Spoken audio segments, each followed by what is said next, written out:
허락하신 하나님의 말씀은 마태복음 1장 21절로 25절입니다. 신약성경 마태복음 1장 21절에서 25절까지의 말씀 되겠습니다.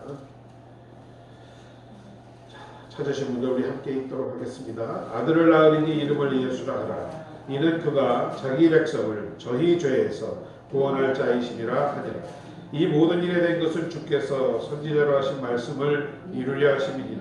가라사대 보라 처녀가 잉태하여 아들을 낳을 것이요 그 이름은 임마누엘이라 하리라 하셨으니 이를 번역한즉 하나님이 우리와 함께 계시다 하니라. 요셉이 잠을 깨어 일어나 주의 사자의 분부대로 행하여 그 아내를 데려왔으나 아들을 낳기까지 동침치 아니하였더니 다음에 이름을 예수라 하니라. 아멘. 복된 성탄주일 오늘 마태복음 1장의 본문으로 예수 임마누엘이라는 제목으로 함께 은혜 받기를 원합니다. 아멘. 자, 여러분은 예수 그리스도의 그 이름의 비밀을 진실로 깨닫고 계십니까? 베르날로라는 한 성인은 이름을 이렇게 노래한 적이 있습니다. 예수의 이름은 혀의 꿀송이처럼 달고 예수 그 이름은 귀에 아름다운 멜로디로 울리고 예수 그 이름은 마음의 기쁨이 솟아나게 하는 이름이다 라고 말한 적이 있습니다. 그런가 하면 평생을 뇌성마비로 살았지만 시인이었던 송명이라는 자매는 이렇게 노래합니다. 예수 그 이름 나는 말할 수 없네. 그 이름 속에 있는 비밀을, 그 사랑을 말할 수 없어서 그 풍부한 표현 못해 비밀이 되었네. 사람들 그 이름 건축자의 버린 돌처럼 버렸지만 내 마음에 새겨진 이름은 아름다운 보석, 내게 있는 귀한 비밀이라. 내 마음에 숨겨진 기쁨. 여러분은 과연 예수 그리스도의 이름을 부를 때마다 여러분 마음 가운데 무엇을 떠올리십니까? 그리고 과연 그 이름이 우리의 삶 속에서 실제로 어떻게 역사하고 있나요? 예수님이 이 땅에 오실 때에 그의 모친 마리아는 요셉이라는 사람과 정혼한 상태였습니다. 그런데 어느 날 마리아에게 성령으로 잉태가 되었습니다. 마리아는 그 수태의 보지를 받자마자 그녀의 사촌인 엘리사벳에게 달려갑니다. 그 이유는 엘리사벳도 도무지 아기를 낳을 수 없는 나이에 임신이 되었고 천사가 마리아에게 아이 낳을 증거 중에 하나가 바로 엘리사벳이 임신한 것이라고 말하기 위하여 그것을 확인하기 위하여 그녀에게 쫓아갔던 것입니다. 이 사실이 마리아에 의해서 알려졌는지 아니면 다른 사람에 의했는지는 모르지만 정혼한 요셉도 이 사실을 알게 됩니다. 그러나 요셉은 믿음이 깊고 침착한 사람이었습니다. 마음속으로 늘 하나님을 바라보며 살았습니다. 그런데 그런 그에게 참으로 정혼한 여인의 임신은 그를 고독스럽게 하는 것이었습니다. 왜냐하면 마리아하고 정혼한 사실은 있지만 아직 결혼하지 않았기 때문에 임신한 사실이 밝혀진다면 요즘 말로 속도 위반이 되는 것이었기 때문이었습니다. 몹시 고민하고 밤에 뒤척입니다. 그때 천사가 그의 꿈에 나타났습니다. 그리고 그에 대한 답을 이렇게 말하여 줍니다. 다윗의 자손 요셉아, 내 아내 마리아 데려오기를 무서워 말라. 저에게 잉태된 자는 성령으로 된 것이다 라고 그 출생의 비밀에 대해서 말을 해 주었던 것입니다. 그리고 그 이름을 가르쳐 줍니다. 아들을 낳을 것인데 그 이름을 예수라 하라. 이는 그가 자기 백성을 저희 죄에서 구원할 자이심이라 라고 알려주게 되었던 것입니다. 사실 예수라는 이름은 특별한 이름이 아니라 당시 유대 사회에서는 흔히 있던 평범한 이름이었던 것입니다. 우리가 잘 아는 여러분 여호수아가 바로 예수입니다. 히브리 말로 여호수아이고 그리스 말로는 예수라는 것입니다. 그래서 여호수아, 여호와는 구원이시다라는 단어가 신약 성경에 기록되면서 헬라어로 예수로 표현됐던 것입니다. 우리 예수님이 이 땅에 오시기 전에 수많은 여호수아가 있었습니다. 우리가 아는 여호수아도 가나안에 입성하는 위대한 일을 했습니다. 하나님의 뜻을 이 땅 위에 성취한 사람이었습니다. 그러나 그 여호수아는 얼마 있지 않아 세상을 떠나고 맙니다. 또한 스룹바벨이 제2성전을 지을 때 대제사장으로 선임되었던 사람의 이름 또한 여호수아였습니다. 그는 헐어진 성전을 다시 짓고 주님 앞에 예배를 드리며 제사를 회복한 사람이지만 그 역시 인간의 모든 죄를 단번에 해결할 수 있는 그런 사람이 아니었습니다. 많은 여호수아가 있고 많은 예수가 있었지만 오늘 태어나신 예수님만은 하나님께서 직접 이름을 지어주신 분인 줄로 믿습니다. 그뿐 아니라 많은 사람이 이 땅에 왔지만 예수님만이 하나님께서 계속해서 내 아들을 하나기로 이 세상에 보낸다라고 약속하셨던 분입니다. 이사야 9장처럼 하나님가 우리에게 낳고 그 아들을 우리에게 주신 바 되었는데 그 이름은 기묘자, 모사라, 전능하신 하나님이라, 영존하신 아버지라, 평강의 왕이라 라고 그 이름에 대해서 구약에 미리 예언을 하게 되었던 것입니다. 유일하게 예언되어 이 땅에 그 성취로 오신 아기 예수, 많은 이름들이 있었지만 하나님이 오직 직접 지으시고 부르신 이름이 바로 오늘 우리에게 임하신 아기 예수님인 것입니다. 그 예수님의 뜻을 오늘 본문은 천사를 통하여 설명하고 있습니다. 이는 자기 백성을 저희 죄에서 구원할 자이심이라고 설명하고 있는 것입니다. 자기 백성을 그들의 죄에서 구원할 자. 그러므로 우리는 그 이름을 부를 때마다 이 뜻을 항상 붙잡아야 될 줄로 믿습니다. 그러기 위해서는 먼저 우리가 내가 과연 어디에 소속된 사람인가, 과연 그의 백성이 되는가 라고 먼저 깨달음이 있어야 할 줄로 믿습니다. 지금은 뭐 사정이 많이 좋아지고 해외여행이 자유화되었지만은 멀지 않게라도 7, 80년도만 해도 외국에 나가려면 환전의 어려움이 많이 있었다고 합니다. 저도 그때는 나가본 적이 없어서 설교를 준비하면서 찾아보았는데 환전할 수 있는 금액이 겨우 $100였다라고 합니다. 그런데 $100 우리나라 돈으로 하면 한 12만 원 정도? 그 돈 사실 얼마나 쓸 수 있겠습니까? 그러니까 더 많은 소용을 위해서 암달러 상에게 돈을 바꿔서 속옷에 주머니를 만들어서 나간다든지 여기저기 숨겨서 나가는 것이 일반 일이었다라고 합니다. 바로 잘 살지 못하고 연약하고 가난한 백성, 나라의 백성이었기 때문에 받는 서름이었던 것입니다. 그뿐만 아니라 입국대에 서서 코리아라고 하면 열애를 시켜놓고 그 나라가 어디 있느냐, 무엇 때문에 왔느냐, 당신의 신원을 증명할 것이 있느냐 라고 꼬치꼬치 캐물으며 20-30분 동안 입국을 허락하지 않았던 때가 있었다라고 합니다. 전에 제가 여의도 순복음교회에 가기 전에 그 사역 전도사 시절에 외국인 노동자를 위한 시설에서 섬긴 적이 있었습니다.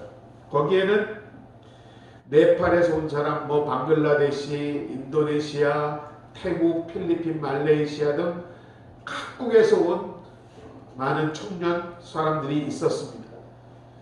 그들 예배를 통해서 간증을 들어보면 항상 남의 나라에서 왕하는 그 서름이 어떤 것인지를 울면서 간증하는 일이 참 많았던 기억을 해보았습니다. 바로 자신의 나라, 내가 소속한 나라의 형편에 따라 그 나의 형편도 정해질 수밖에 없었던 것입니다.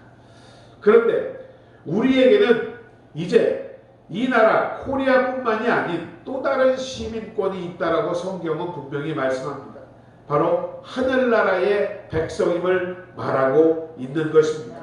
우리 대한민국의 위치는 바뀔 수도 흔들릴 수도 무너질 수도 있는 것이지만 어깨에 모든 정사가 걸려있는 그분의 나라, 하늘과 땅의 모든 권세를 가지신 분의 영원한 흔들림 없는 나라, 바로 그 완전한 나라의 백성이 저와 여러분인 줄로 믿습니다. 그러므로 우리가 이 세상 대한민국으로 백성으로 살아가는 서러움과 어려움과 손해가 있을지 몰라도 천국 백성으로 살아가는 우리에게는 하나님이 주시는 평강과 기쁨만이 우리 가운데 넘쳐날 줄로 믿습니다.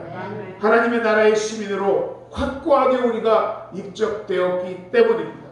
나의 자기 백성을, 즉 그의 백성이라는 놀라운 사실을 오늘 예수라는 이름으로 더욱더 가슴에 품는 여러분 되시기를 주의 이름으로 축원드립니다. 두 번째로, 우리의 어떤 상태에서 어떤 방법으로 그분 나라의 백성이 되었단 말입니까?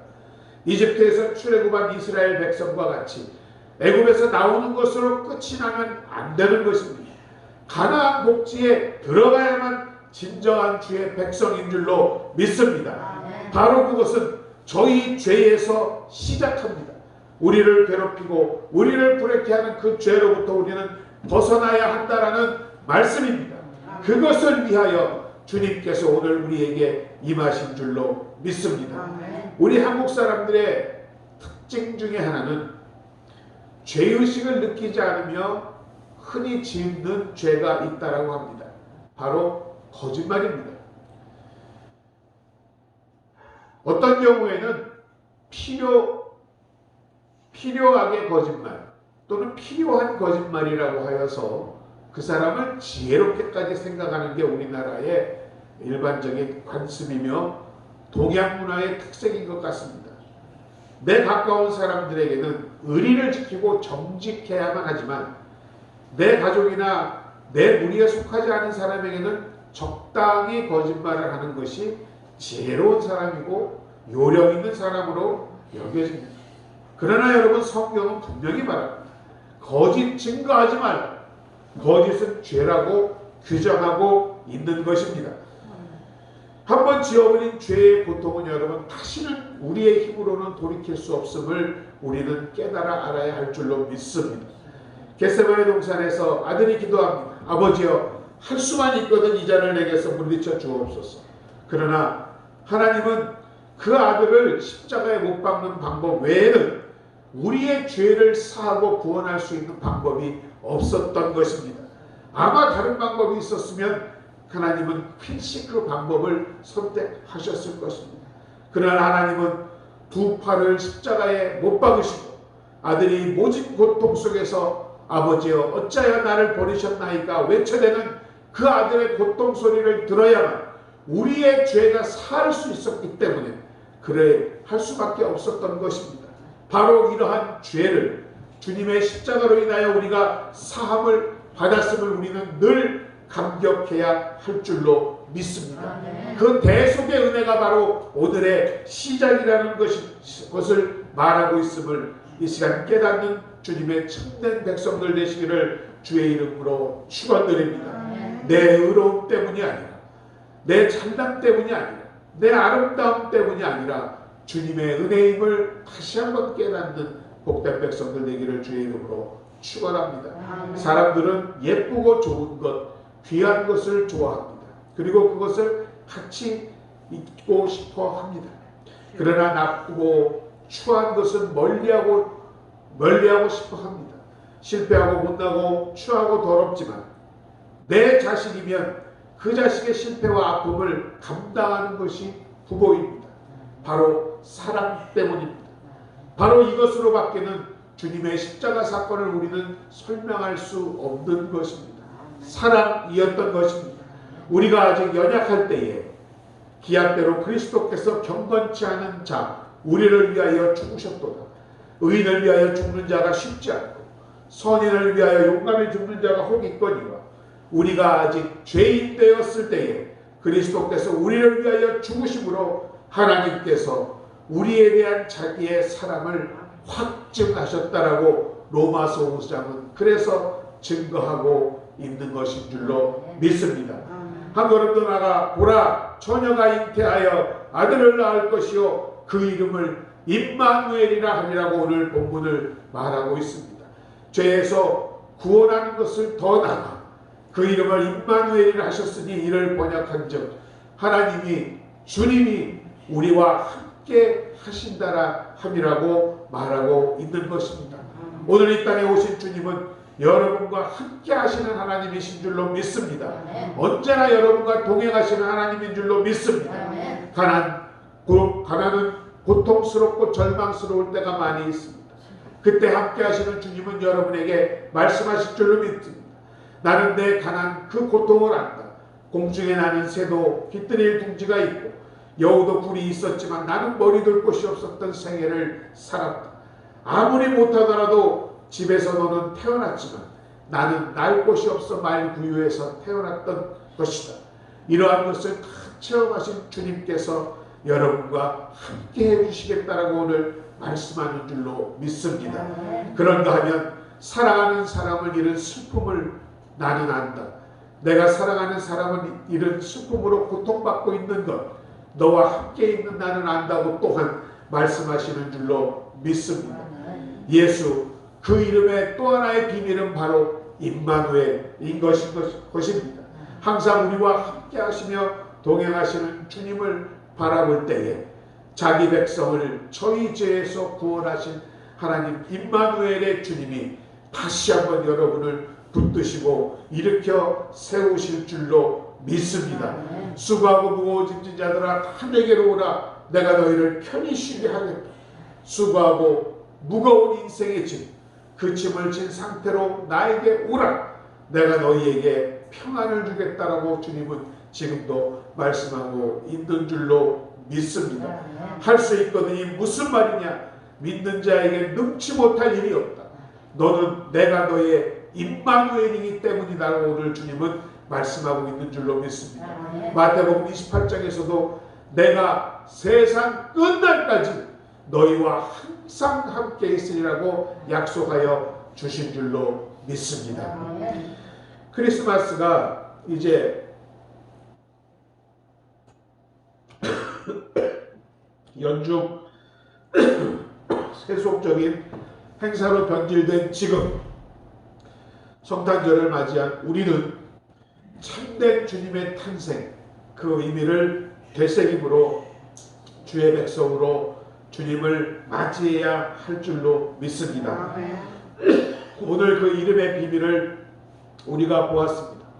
오늘 성탄 주일을 맞아 우리가 주님의 탄생의 참된 의미를 새긴다면 먼저 주님의 오심은 인류 구원자이신 아기 예수의 탄생은 하나님의 계시로 기록된 구약의 예언의 성취인 것을 기억하시는 여러분 되시기 바랍니다. 언제 갑자기 태어난 일이 아닙니다. 수천 년 수백 년 전 구약 선지자를 통하여 예언된 사실이 나타난 것인 것을 믿는 여러분 되시기 바랍니다. 동정녀 탄생도 예언되었고 베들레헴에서 탄생할 것이 예언되었으며 복음 전도자의 삶이 예언되었고 예루살렘 입성도 예언되었으며 고난의 죽음까지 예언되고 그대로 성취됨을 말하고 있습니다.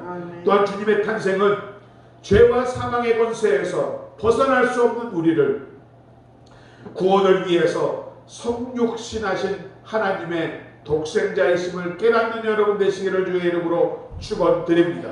또한 예수 그리스도는 죄와 사망의 권세 아래 살아가는 우리의 오직 유일한 영생의 기름을 새기시는 여러분 되시기 바랍니다. 십자가의 죽음으로 영원한 화목제물이 되어주신 주님을 깨닫는 확신하는 여러분 되어주시기 바랍니다. 또한 죽음에서의 부활로 주 안에서 잠자는 자들을 위한 부활의 첫 열매가 되어주신 주님을 기억하시는 여러분 되시기를 바랍니다. 또한 하나님의 심판으로부터 해방시켜주는 유일한 중보자 예수이심을 깨닫는 여러분 되시기를 주의 이름으로 축원드립니다. 그리고 마지막으로 주의 탄생은 오직 그를 믿음으로 구원받은 저와 여러분들의 구원을 온전히 이루어 주실 분이라는 사실임을 오늘 다시 한번 확신하는 복된 성탄 주일 되시기를 주의 이름으로 축원드립니다. 말씀을 마칩니다. 자기 백성을 그들의 죄에서, 저희 죄에서 구원할 자 예수, 그분은 바로 지금 여러분과 함께 하시는 임마누엘 하나님이신 줄로 믿습니다. 오늘 성탄주일 예수 임마누엘로 오신 그분을 향하여 나아가시는 여러분 되시기를 주의 이름으로 축원드립니다. 그분을 향하여 고개 들어 찬송하시기 바랍니다.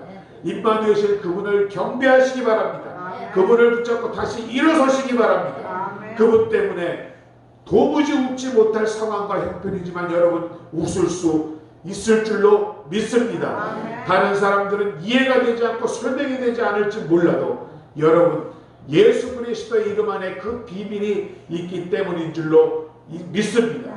주님을 의지하며 상상치도 못한 크고 비밀한 일들을 이루어 나가시는 복된 여러분 되시기 바랍니다. 예수 임마누엘 우리의 구원자 되신 그 이름에 능력이 있는 줄로 믿습니다. 오늘 이 이름의 비밀을 지닌 여러분에게 임마누엘로 항상 역사하시는 복된 성탄절 되시기를 우리 주 예수 그리스도의 이름으로 축원합니다. 아버지 하나님 감사드립니다. 우리의 영원한 유일한 구원자로 이 땅에 오신 주님, 오늘 그 주님의 태어나신 날을 우리 함께 다시 한번 기억하며 주님의 이 땅에 오신 의미와 목적을 새기게 하심을 감사드립니다. 우리가 이에 감사하며 주님께 영광을 참되게 올릴 수 있는 주의 백성들 될 수 있도록 주님 함께하여 주옵소서. 이곳에 함께한 주의 모든 성도들에게 하늘의 평화와 땅의 형통과 기쁨이 넘쳐나는 삶을 살아가는 우리 모두가 되게 하여 주옵소서. 예수님의 이름으로 축복하고 기도드립니다. 아멘. 우리 주신 말씀 다시 한번 기억하시면서 예수님의 이름 부르며 함께 기도하도록 하겠습니다. 예수님의 이름 한번 부르고 기도합니다. 주여